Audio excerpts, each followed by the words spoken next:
Then you're going to take your big washer.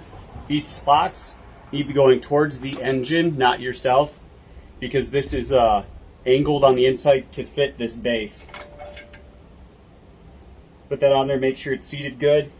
This is so that when you hit rocks and you're going high speeds, this will crack and cause your prop to free spin instead of messing up or breaking the drive shaft here, the shaft on the engine, because that's a lot more expensive repair than replacing one little dowelron. That slides in on this prop.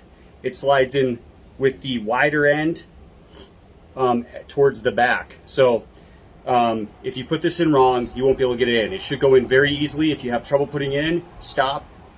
It's not going in the right way. On this prop, this is going in the back. On different props, it goes in different ways sometimes. It's going to slide right in like that. Then you're going to take your spline and put that in the front. Should fit right in there just like that. Carefully put that on the shaft here.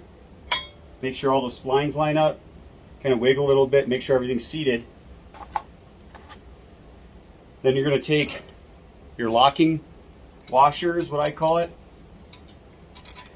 You're going to lay that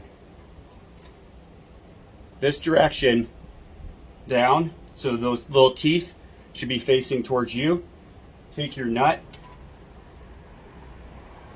put that right on there, hand thread it, hand screw it down to where it's sitting inside that locking washer. Then you're going to take this, reverse of what you did on the other side.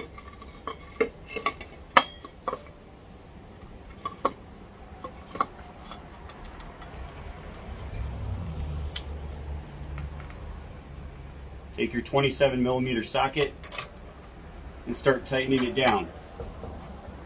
It doesn't need to be super tight.